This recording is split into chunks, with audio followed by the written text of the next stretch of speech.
It's springtime, which means it's about to be pond season, and you probably clicked on this video because you're thinking about setting up a really cool little patio pond. So I'm going to give you today all of my knowledge that I have of doing this for the last like 8 years. This video should answer basically every single question you could ever possibly have about setting up a small pond. Best fish, best plants, mosquitoes, raccoons, where do you put your pond, what if it's too cold, what do you do in the winter, all of that. This video will not be how to actually physically set up a pond. I have a ton of other videos. I've done it a million times, and we're about to do that a bunch here on the channel. So I should also say that this is not a video about big, full-size, standard, normal ponds. This is all relevant to the small patio pond style container pond world, okay? All right, let's begin with probably the most important part of this whole process, and that is selecting your container for your small pond. For this, you have an infinite amount of choices. The only thing that's gonna slow you down here is your own creativity. So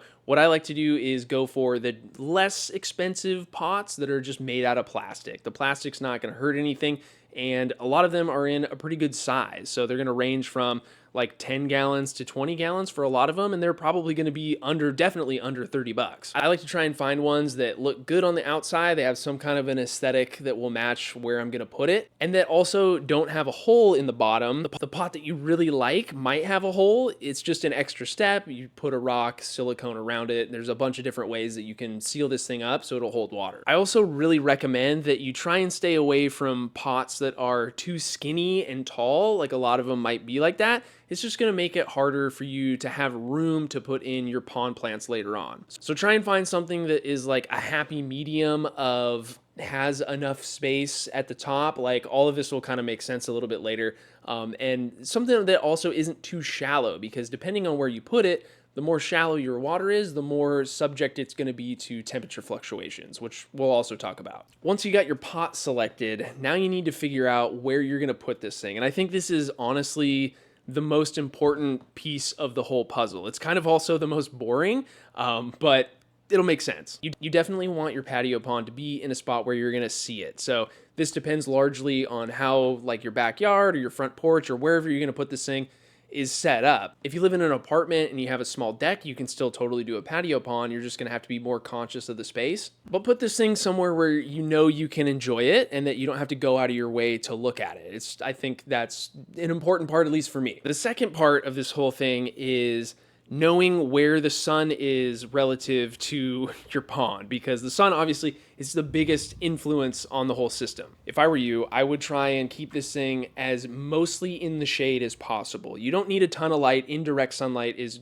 going to be able to grow most of the plants you want and illuminate the pond just fine. If your pond ends up sitting somewhere where it's in direct sunlight from 9 a.m. to 7 p.m., then you're probably going to have a problem. This can be a little tricky for some people, but I think most of us, they're going to be pretty close to the house, which is, I mean, that house is going to provide a decent amount of shade for at least part of the day. Likewise, with the apartment example, I mean, if it's on your apartment's deck, then you're probably only going to be getting, like max 6 hours of light before that sun flips over. But if it's got to be in a spot where you think it might be getting too much sunlight, I don't have the exact breakdown of like how many hours is too much or too little. I don't think too little is even a thing. But if you're worried about it, you can also get more creative with the shading. Maybe you can put some terrestrial plants in some planters next to it, kind of like I have with my pond here. Or if you're in an apartment on your deck, maybe you have a shade that's already there that you can pull down, something like that. Or you have a gazebo nearby, maybe, that you can use as a diffuse sun reflector. What's the word I'm looking for? I don't know, but just try and keep the thing as mostly in the shade as possible. I don't even think you're going to have an issue if your pond is completely in the shade for most of the day. If it gets direct sunlight for like an hour, it's totally fine. You're going to be good. The other part of this equation, though, that does get a little tricky is where you live. So summertime, I think most of us, we experience pretty hot weather, at least here in the US. I don't know, maybe, if you live in Siberia or the North Pole, or you might be out of luck. Patio pond season might be a shorter window for you, but I think you could totally still do it. Obviously, things are going to be different for you if you live in like South Florida than for somebody like me that lives kind of like in the middle of the west coast of the United States, maybe a little bit higher. But yeah, I don't think it really matters. I don't know if zones are a relative thing. I don't know what zone I live in, and I don't know what any of the zones are. I wouldn't get hung up on that. I would just know that if you live somewhere closer to the North Pole or the South Pole, you're probably going to have to wait a little bit later in the season to start, and then you're going to have to be done with your pond, or at least winterize it and start getting ready about the other things you have to think about a little sooner. On the flip side of that, if you live like in Arizona, I know it's really hot. I get a lot of comments saying it's just way too hot to do this, period. I'm not saying you're wrong, but you might be a little wrong. I think there's always ways to work around this thing. The complete and total shade thing, I think, is something you should definitely do. If it's going to be super hot for you this summer, like over 100 degrees for multiple weeks out of the year, then definitely think about doing a deeper pond, a bigger pond. That way the water's cooler down at the bottom for the fish. They can self-regulate their temperature a little bit better. And just keeping your pond in basically full shade, or building something to create that full shade, that's totally going to save you. Also, throw in an air stone if you're worried about the oxygen diffusion in the water. Because it's so hot, remember, that's not going to be as good the warmer the water temp is. All of these little things can help you have a pond even if the surface temp is reading like over 100 degrees. The type of fish that you decide to use in your little pond is also relative to really hot temperatures and really cold temperatures, and we'll get to that soon. That might be it for containers and location. Sorry we had to spend so long on the location of the pond, but it is really important. I think it's one of the most important aspects of this whole thing. Now let's chat about the pond plants, okay? You have an infinite amount of choices when it comes to pond plants. You are sort of limited to the availability of what your local garden center has. Maybe there's a really good place that you can get them online. I'm just unaware of it. I think, like eBay, there might be a way to get some smaller, like some cuttings of some different plants. You're gonna have to do a little bit more research on that, because I've just always stuck to what I've had at my local garden centers, and I'm subject to the availability and the time that they get them in. But I've had a lot of different pond plants over the years, in small ponds, in kind of medium-sized ponds. And I think what I want to do for this video is just break it down, make it really simple for you, and especially for somebody who's using like a 10, 20, 30-gallon container. So stick to the example of this pond. It has 2 pond plants in it, and it has some aquarium plants that we'll touch on in a sec. I think what makes a patio pond look really good is 2 dimensions. So you have one aspect where there's some verticality. In that case, that's just going to be this iris plant that we have. I don't know specifically what type of iris it is, obviously one that's meant to be grown in water full time. You're going to find these at pretty much any garden center that has a little pond section during the spring and summertime. So you should be good there. I mean, it's going to survive for forever, like pretty much. The 2 plants that we have in this pond got completely frozen solid. We didn't have any fish in the pond, don't worry. But these plants were in just a cube of ice when it was like 15 degrees for a week this winter. So obviously bouncing back here in the summer, bulletproof plants. The other plant is, I'm pretty sure it's just standard creeping Jenny that you can literally find in soil at anywhere, like Home Depot, Lowe's, any garden center, anywhere. Creeping Jenny is tight because it just sort of grows along the side. It'll drape over the edge of the pond, and it'll give you that sort of other dimension of plant growth that you can see. Just sort of chills over the water. A lot of it will get out of control, and it isn't an aggressive grower, so it'll fill in space. And I just think these 2 plants, I mean, that's all I need for this pond. If you can imagine, if we had a 3rd plant in here, or a 4th plant, then there wouldn't be that much more room in the container for our fish. Just having these 2 pots in here, it gives me room down at the substrate. We just have some sand in here for me to put in some dwarf sage. So we're starting to get into the aquarium world a little bit now.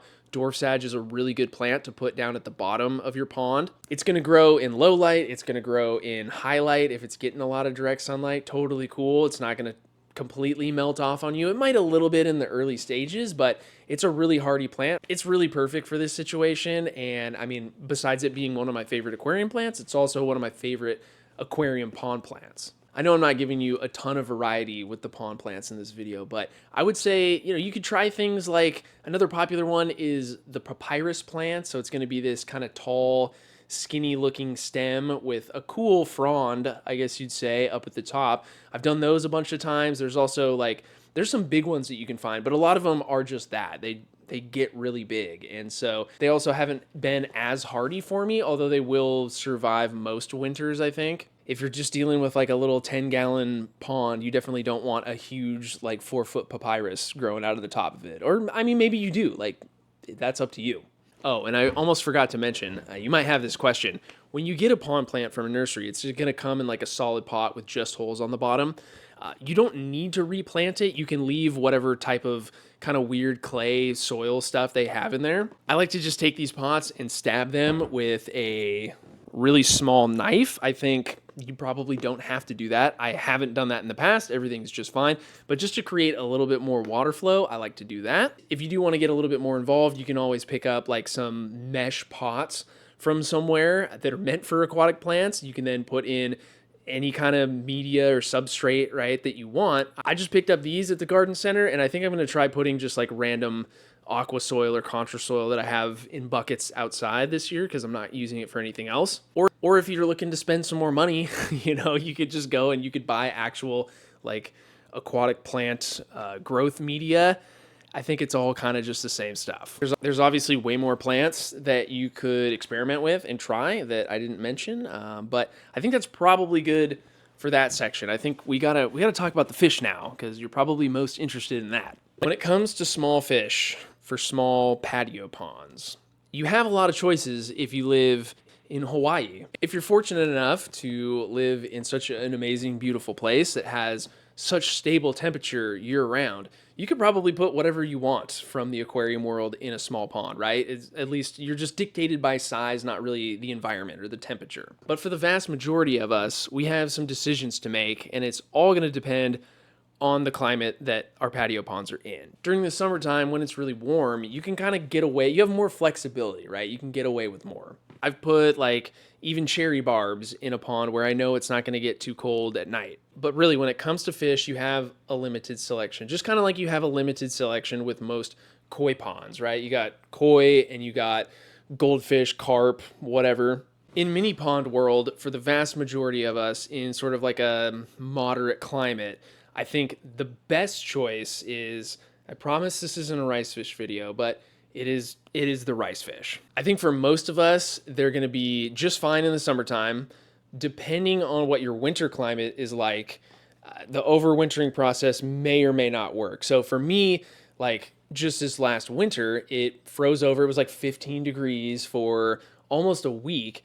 My rice fish survived frozen water on top. I think that's pretty common. If your entire container is definitely going to freeze over and you know this about where you live, then you're going to need to do some extra steps to prevent that from happening. If I was a part of the Gen Z generation, I would say that rice fish are the sigmas of small pond world, and they are definitely not from Ohio. But I'm not, so I won't say that. I have picked on Minnesota before a lot. I don't know why. Even the glorious rice fish, which is extremely cold tolerant and heat tolerant, is not going to do well in a Minnesota winter.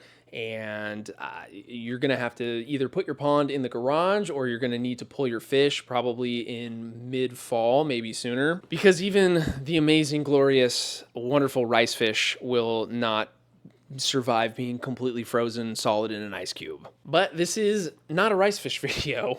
It's not a rice fish video. So let's move on. Let's go to another pick. One of my other favorites is the golden white cloud minnow. I like this fish because you can easily see it in the water column compared to most other minnows that don't have a lot of color. They're kind of more difficult to see, but the golden white cloud minnows, they really pop and you can see them from a mile away. They're awesome. They're not going to be as cold tolerant as the rice fish. They're probably not going to be as heat tolerant either, but they do pretty well even in colder water. I haven't pulled mine outside yet because despite the fact that we're having like random days in the 70s that are full of sun and no rain or clouds, we can still get down to even like the upper 30s at night. So while I kind of wait out this 30-degree split in temperature, we're not going to be pulling the minnows out, even though I think they could probably handle it for a little while. Another really good pond fish is going to be the mosquito fish. So basically the guppy's ugly cousin. Another cold tolerant fish that seems to do pretty well. I don't have really any experience with them, but hopefully I will this year. Another one that we're going to also get some experience with is the rainbow shiner. So another fish that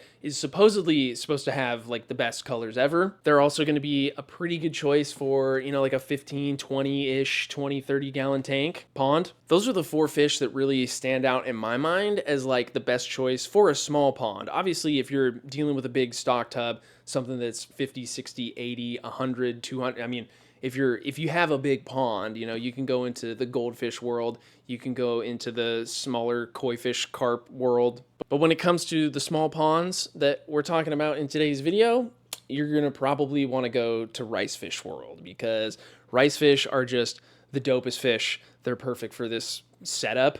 And I think you're going to have far better success with them, especially if you're in a place where you're going to be overwintering your pond and you want to try and keep your fish in your pond year round. They don't call them the mini koi fish for nothing. They're built for this, and it's not a cruel thing. It's part of how they have such good longevity. It's part of just their nature to be cold. They want to go through a cold season where they're not eating for 5-6 months, so that way they can just rebound and be so much more healthy and vibrant, have better breeding in the summertime. So if your climate allows it and you have the attention to detail, you have the want to be involved throughout the whole year, then I think you can't go wrong with rice fish. We unfortunately don't have a ton of really cool ones in the US, but there are a handful that are pretty interesting and I think you're gonna enjoy. So like for me, I got the platinums. They're this really cool white color. You can see them from a mile away. You got the midnight black ones. That's another common.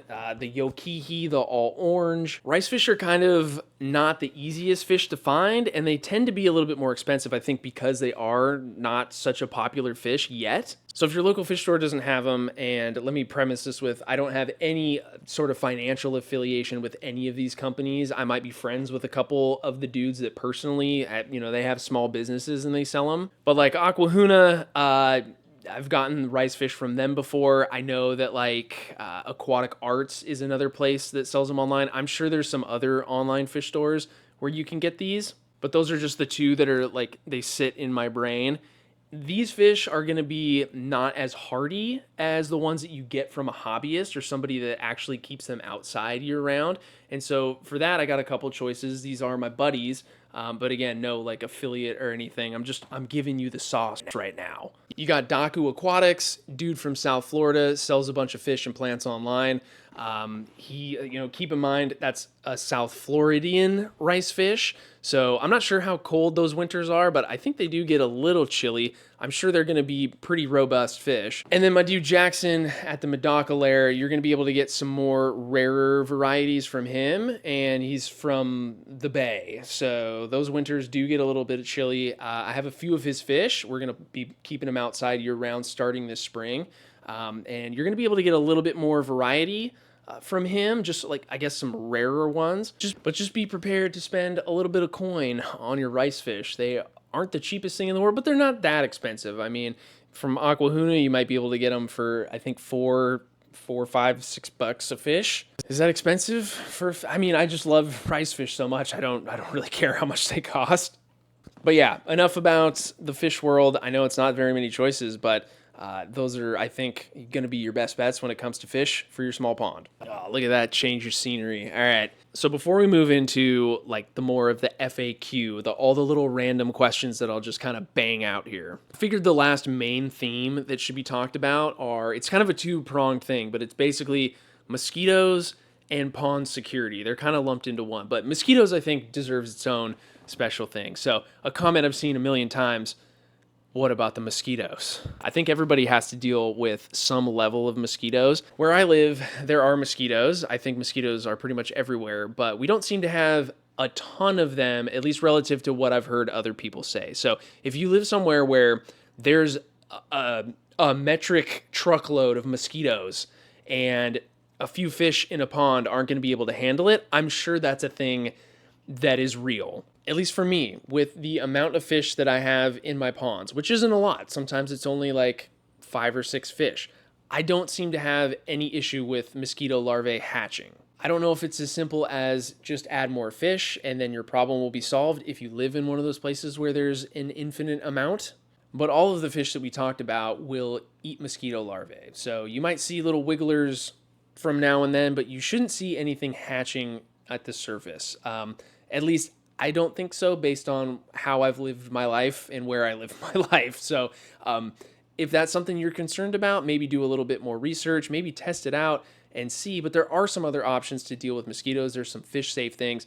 The big one is just mosquito dunks. Chances are, if you're somebody that has issues with mosquitoes, you already know about mosquito dunks, but they're fish safe. I've messed around with them a little bit in the past, basically for no research, for no reason, for research purposes, and they seem to work. So not going to have any issues with your plants or your fish, and I think they work pretty good. There's other little things that you can do to try and cut down on the mosquitoes. Burn a citronella candle next to your pond for 24 hours a day for 4 months. I'm not sure. Yeah, you probably shouldn't do that, but maybe you could cover like your whole thing in a mosquito net or something. I don't know. Maybe just focus on the fish, and I think that's pretty much all you can do.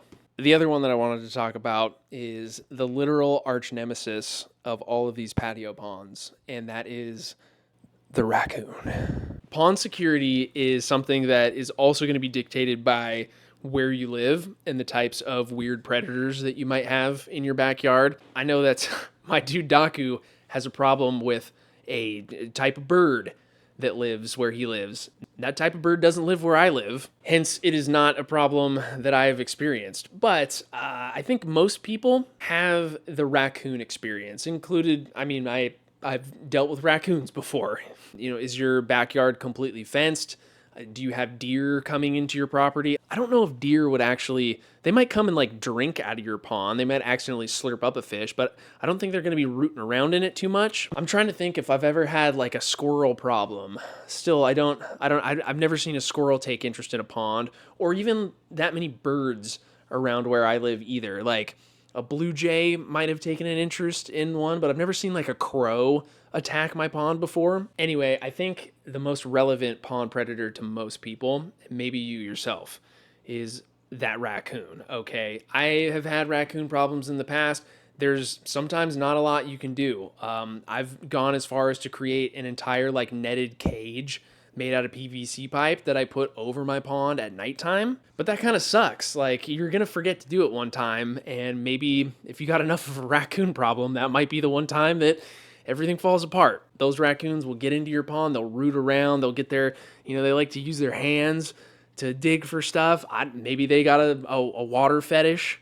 I don't know what's going on with raccoons, but they definitely can destroy a pond, so you need to make sure. Maybe like put fence around your barbed wire if they're jumping that thing. But for real, if you can try and get your pond elevated or put in a situation where a raccoon can't get to it, that's probably going to be your best bet. I know at the last place I lived at, all of my ponds were up on like the deck that the sort of the main level of the house was, and I never had a raccoon problem. They weren't scaling the deck to get up to the pond. But yeah, maybe there's some other raccoon deterrent things that I don't know about other than, like trapping all the raccoons in your area. I don't have a ton of great advice for the raccoon problem. It's definitely something that, if that's your problem, that's a big one. So that might sway you into having to get more creative with your setup. Maybe it's, you put your patio pond in your fenced garden or something like that. I'm not sure. Let's bust into the FAQs. I have a list for this so I don't forget, okay? All the important questions that I could ever possibly think of regarding the patio pond stuff. So first one is algae. So we kind of talked about it in the pond placement. Like, if you really want to cut back on algae, try and keep your pond somewhere where it doesn't get that direct sunlight for too much of the day. A lot of my ponds, they get 5 hours of a direct beam, or probably even less than that, just because of, I don't know. My example here is like it's April, but the earth is going to like tilt more, so the sun's probably going to hit it for longer, maybe shorter. I don't know. I'm not an astronomer, okay? So I'm not really sure. But just keep that direct sunlight to a minimum, or, if you're having issues, like just go straight into the shade. This is going to help prevent you from having to look at something that has a horrible, crazy algae problem. And it's also going to prevent you from like having to buy a bunch of chemicals and do weird stuff to prevent that algae or try and kill it. Prevention is key when it comes to the algae situation. So try that. Also, like just more pond plants. more aquarium plants. The more plants that you can put in your pond and still have it be something that looks good and works for you and your fish is just going to make it that much easier. Now, algae problems can still happen even if you put a bunch of plants in, like if it's getting just way too much direct sunlight, but there's a balance here that you can find, and that finding that balance is kind of fun. It's kind of part of the whole thing. What about an air stone in your pond? And I think that kind of ties in with filtration. So do you need to have filtration? Do you need an air stone? I have never intentionally put an air stone into any of my ponds. I've never felt that it's been necessary, even though sometimes at the hottest days in the summer, I clock that thing surface temp like 95, 96 degrees. That's partly because of a couple things. One, the type of fish we use, you know, the rice fish, they're extremely tolerant to having low dissolved oxygen in the water. That's going to be the main thing with having a hot pond. Even the golden white cloud minnows haven't seemed to, you know, they're not up at the top gasping for air. I think that's mostly because you got to remember that it's not 95 up at the top. Down below, it could be several degrees cooler. It might be 5, 6 degrees cooler. And in turn, there's just going to be a little bit more oxygen down there at the bottom of the pond. That's why I think you might notice a lot of your fish go down to the bottom during the hottest parts of the day, because they're trying to stay a little cooler and they can get more air down there. Now, if you live somewhere where it's really, really, really hot, you can't avoid the sunlight, you're worried about it, I think just throwing an air stone in is a great idea.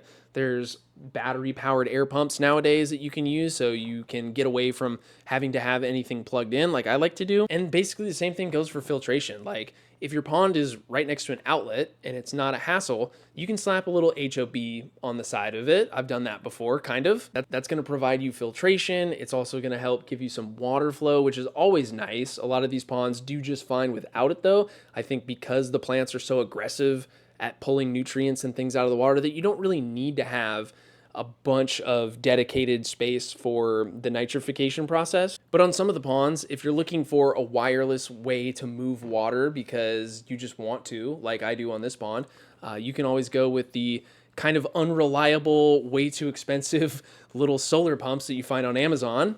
I've bought like an infinite amount of these things, and eventually you'll find one that just lasts for forever. So the one that you see here, I think I kind of mix-matched it with a solar panel from another one, but this thing's been running for years, and it's been kind of moved around to different ponds over the years.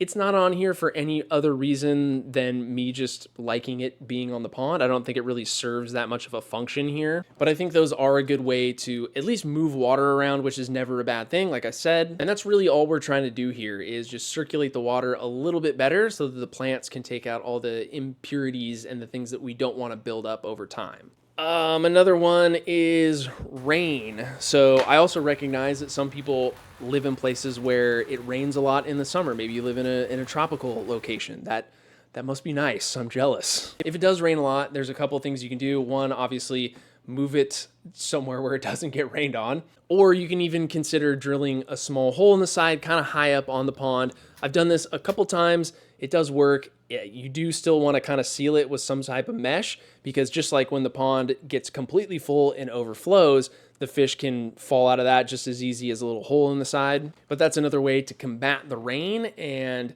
not have to worry about your fish swimming out onto the concrete or wherever your pond is located. Oh man, I am definitely forgetting something. What is it? I don't know. Drop it down below. The one super obvious thing that I forgot to put in this video.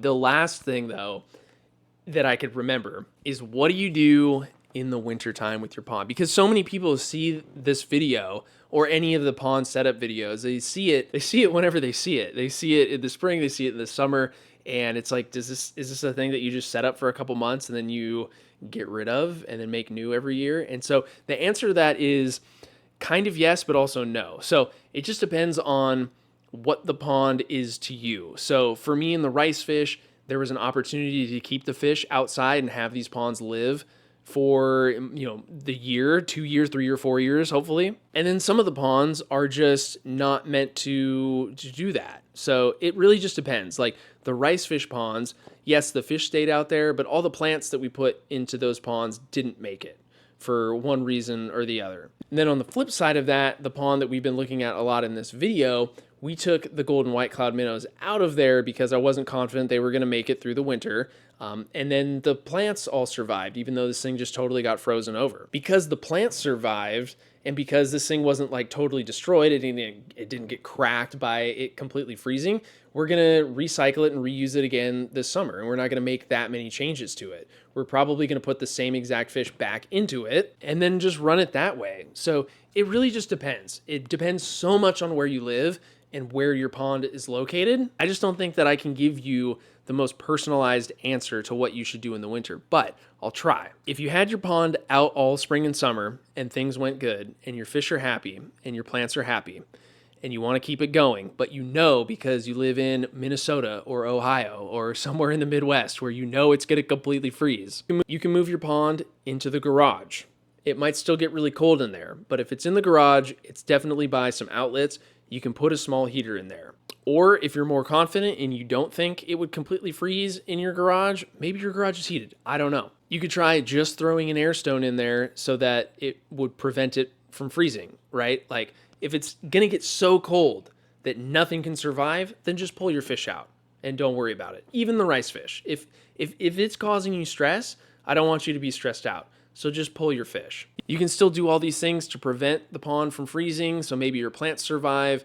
Hopefully you have a spot that you can park it for the winter time and you can reuse it again. But if that's not feasible for you, then just don't do it. Then yes, it is something that you will have to take down in the late fall, hopefully the late fall, not the early fall. But you'll just have to figure out the biggest time window that you can do your pond stuff and then just make sure that you do it. So you have the most time and you have the most time to enjoy your fish and watch the whole thing develop, because that's what it's all about. So yeah, I think that's probably everything I could think of. Hopefully I didn't forget a super obvious thing, but if I did, throw it down in the comments. That's the video. That is the complete guide to patio ponds to hopefully give you the most success with whatever you decide to do this spring or summer. It's really fun. I think if you're a fish keeping person, if you love aquariums, if you've never tried the whole outdoor pond thing, you can hopefully now, with some confidence, go for it, because it's a lot of fun. It's another dimension to the hobby that I love. I love the seasonality of it. It's kind of like a breath of fresh air every springtime when it comes around. So yeah, you should definitely go for it. You should definitely go to Home Depot or Lowe's right now and get a planter pot. Hit up Costco. They have some big, like almost 30-gallon ones that I think are like $35. Those are a good choice. It is a rainy day, and now I get to sit here and edit this hopefully not super long video. If you made it this far, you're a real one, and this definitely wasn't a rice fish video, I promise. Thanks for watching. You rock, and we'll see you next week.